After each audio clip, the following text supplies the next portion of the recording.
जैसे श्रावण महीने में चढ़ाए गए कनेर के फूल, दुर्वा।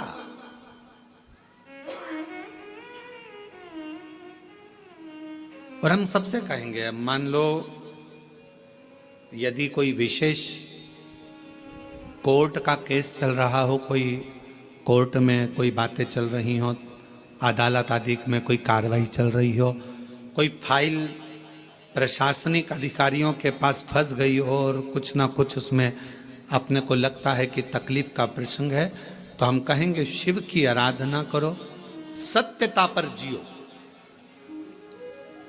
और साथ में 5 दुर्वा, 1 कनेर का फूल पीला, 1 पीला कनेर, 5 दुर्वा, 5 बेलपत्र लेकर शिव जी के मंदिर में जाकर शिवलिंग पर समर्पित कर 2 लोटा जल सावन के महीने में उसी पर बेलपत्र कनेर के फूल पर चढ़ाइए। देवाधिदेव महादेव की कृपा होगी।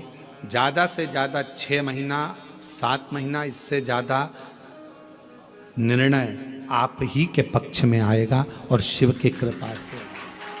और इसमें एक बात और स्मरण रखें, जैसे कोई की प्रॉपर्टी है, कोई की जमीन है, और वो जमीन तुम्हारी कोई ने कब्जा कर ली या तुम्हारा नाम नहीं हो पाई या कोई उसमें लफड़ा हो गया या तकलीफ आ गई और पैसा उसमें अटक गया, उसके लिए भी कनेर का पुष्प श्रावण महीने के जितने सोमवार आते हैं, रविवारी, सोमवारी और भोमवारी, कौन कौन से बार हो गए? रविवार, सोमवार और मंगलवार, 3 बार।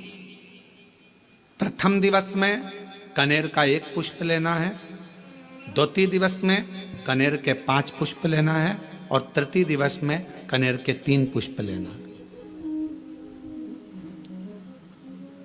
बेलपत्र 1-1 साथ में लेकर शिव जी को रविवार के दिन भी समर्पित करें, सोमवार के दिन भी समर्पित करें, और मंगलवार को 3 कनेर के पुष्प के साथ बेलपत्र लेकर बाबा को समर्पित करिए। कितना भी अटकी हुई प्रॉपर्टी होगी, कह दिया उसने मैं तेरे नाम प्लाट नहीं कराऊंगा और पैसा लेकर बैठ गया, या पैसा नहीं दे रहा है, या किसी भी रूप में वो अटका हुआ है, अगर सावन के 4 सोमवार पढ़े या 5 सोमवार पढ़ें, आपने ये प्रत्येक सावन के सोमवार के पहले, फिर से बोलो कौन सा बार? रविवार, सोमवार और मंगलवार, ये 3 बार का क्रम अगर प्रत्येक सोमवार के पहले और बाद में कर लिया तो आपको उसे प्रॉपर्टी उस व्यक्ति को तुम्हें देना ही पड़ेगी, छोड़ना ही पड़ेगी।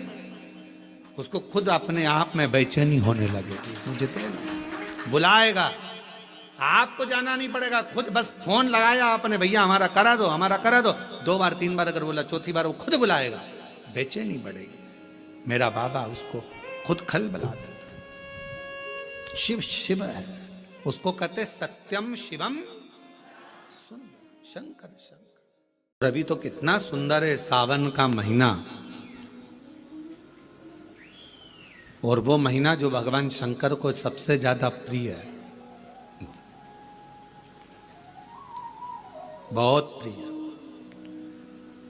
कारण मां सती, मां उमा, मां कात्यायनी, मां कुष्मांडा, मां स्कंदा, मां महागौरी, जितनी जितनी माता पूर्व में हुई हैं, जो शिव जी के साथ में ब्याही हैं, शिव को जिन्होंने अपना बना लिया था, उन सभी माताओं ने सावन के महीने में शंकर भगवान को प्राप्त किया था, और शिव जी ने सावन के महीने में ही उनको अपना बना लिया था। और ये बात भगवान शिव ने स्वयं कही, स्वयं भगवान शंकर स्वयं नंदी से ये बात कहते हैं, नंदी मुझे श्रावण अति प्रिय है। नंदी ने पूछा क्यों, तो कहा इस श्रावण के महीने में मेरी अर्धांगनियां मुझे भजती थी, उनको मैंने स्वीकार किया था, और यही सावन के महीने में चराचर जीव, आप देखिएगा गर्मी के समय में छोटे छोटे जो जीव जंतु सब, जितनी गर्मी पड़ती है सब मर जाते हैं। बोलो मरते कि नहीं मरते? अभी बारिश चालू हो गई, बारिश चालू हो गई तो तुम्हारे घर में ऐसे बारीक बारीक नए नए डिजाइन के कीड़े मिलेंगे, और तुम सब टेंशन में रहती हो उस कीड़े के चक्कर में। वो घुस गया, वो वहां से आ गया, ये छोटा सा, इतनी डिजाइन का, उनकी पीठ का कलर अलग देख लो, उनके पंख का कलर अलग देख लो, उनकी इल्लियों को, छोटी छोटी इल्लियों को अलग से देख लो, केचुआ देख लो, केचुआ की भी वैरायटी अलग है, कोई सफेद केचुआ, कोई काला केचुआ, कोई गुलाबी केचुआ, कोई कत्था, कितनी डिजाइन।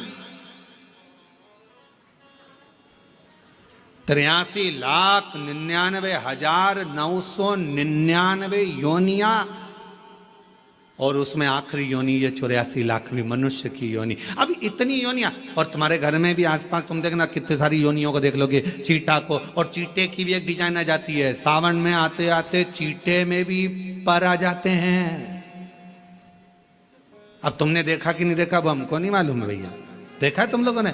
और जितने आस्था चैनल पर सुन रहा है, सावन में चीटे में भी पर आ जाते हैं। मक्खियों की डिजाइन बदल जाती है। जिस मक्खी को एक बार भगाओगे भग जाती थी, सावन में इतनी अड़ीली हो जाती है कि आके मुंह पे बैठेगी, नाक पे उसको भगा के ले जा, भाग भाग भाग। मक्खियां भी इतनी अड़ीली हो जाती है कि वो हटती नहीं है। क्यों? इतनी अकड़ कहां से मक्खी में आ गई, चीटे में पर कहां से आ गए, और इतना ठाट इन कीड़ों में कहां से आ गया कि हर किसी के घर में घुस जाते हैं। तो शिव महापुराण की कथा कहती है, चराचर अचर जीव जंतु पशु पक्षी सबको मालूम है सावन का महीना चल रहा है, हमारे बाबा का महीना चल रहा है जो करुणा करने वाले, ये उनको भी ज्ञान है। उसको पशुपति नाथ कहते हैं, उसको भी मालूम है। अब जरा विचार करिए, जिस चीटे में कभी पर नहीं आते वो चीटे में सावन में पर आ जाते हैं। जब चीटे को पर दे सकता है तो सावन में एक लोटा जल चढ़ाने वाले को भी मेरा बाबा उड़ा तो सकता है, आगे बढ़ा तो सकता है, उन्नति की ओर ले जा तो सकता है। वो शिव तत्व है। और तेरी कृपा बिना न हिले एक भी अणु, लेते हैं श्वास तेरी कृपा से तनु तनु।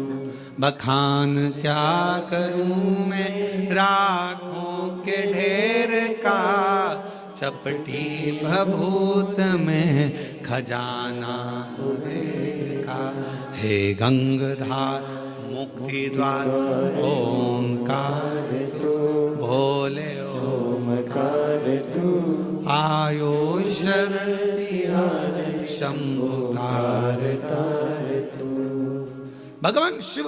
अब गर्मी आई, गर्मी में पूरे जीव मर गए, गर्मी में सब सूख गया, कीड़े मकोड़े मर गए गर्मी की तपन के कारण। पर सावन का एक महीना जिसमें भगवान सबको फलना फूलना सब कुछ, पत्तियां भी फूलती हैं, फूल भी फूलते हैं, डालियां भी फूलती हैं, पशु पक्षी जानवर जलचर थलचर सब फूलते हैं। श्रावण का शिव को प्रिय है। और क्या कहा मेरे भोले बाबा ने नंदी से, ए नंदी, श्रावण का महीना हो, शिव तत्व की प्राप्ति को करने के लिए अगर कोई संसार का मानव मुझे पुकारता है, भजता है, शिव कथा कहती है, शिव जी कहते हैं नंदी से, उस जीव का कल्याण करने के लिए मैं स्वयं उसके द्वार तक पहुंच जाता हूं और उसका उद्धार कर देता हूं, उद्धार कर देता हूं। पर किसका चित्त लगे? सावन में भी कई लोग ऐसे हैं जिनका चित्त नहीं लग पाएगा, क्योंकि सावन का महीना होता है तो कमाई के स्रोत भी ज्यादा हो जाते हैं। जीजियों की साड़ियां बिकने लगती हैं, फैशन का सामान बिकने लगता है, पर्स मोबाइल बिकने लगता है, सामान बिकने लगता है, क्योंकि उस समय व्यापार भी बढ़ता है। व्यापार इसलिए बढ़ता है क्योंकि भगवान भी चाहता है कि तेरा मन मुझसे हट जाए, व्यापार में लग जाए। क्योंकि भगवान को मालूम, हमने पहले भी कथा में कहा है, बच्चे को माँ गोदी में तभी तक रखती है जब बच्चा खिलौने से नहीं खेलता, खिलौने से खेलने लगेगा माँ नीचे उतार देगी। उसी तरह भगवान तुमको अपने पास जब तक बुलाता है, जब तक तुम्हें अपना बना कर रखता है, और भगवान देख लेता है कि अब धीरे धीरे मेरे को इसको धन देना है, वैभव देना है, ये खिलौने से खेलना चालू करेगा, गाड़ी लाएगा, घोड़ा लाएगा, मकान बनाएगा, फर्नीचर बनाएगा, उसमें लग जाएगा तो मेरे मंदिर आना छोड़ देगा। और मंदिर आना छोड़ दिया तो एक दिन मुझे धीरे धीरे, मैंने एक बार इसकी यहाँ वो पहले की माताएं, पुरानी माताएं क्या करती थी, मिर्ची बारिश के पहले भर के रख लेती थी, धनिया बारिश के पहले भर के रख लेती थी, हल्दी बारिश के पहले भर के रख लेती थी, अनाज बारिश के पहले भर के रख ले, क्योंकि 4 महीना खाएंगे खत्म हो जाएगा, अगले महीने में फिर 4 महीने बाद ले आएंगे। उसी तरह भगवान तुम्हें एक बार का वैभव दे देता है, एक बार का धन दे देता है, एक बार की दौलत दे देता है, फिर लोग उसको भोगने लगते हैं और भोगते भोगते आखिरी में एक दिन ऐसा आता है कि डब्बा खाली हो जाता है। डब्बा खाली होता है, फिर रोने बैठ जाता है, तकलीफ आई, फिर लोटा लेकर भागता है। शिव जी कहते हैं जो मेरे मंदिर में, मेरी कथा में, मेरे रस तत्व में हमेशा एक जैसा लगा रहता है, उसकी जिंदगी को भी मैं हमेशा उन्नति की ओर बढ़ाते बढ़ाते अग्रणता में लेकर चले जाता, फिर उसको डाउन नहीं करने देता, उसको नीचे नहीं आने देता।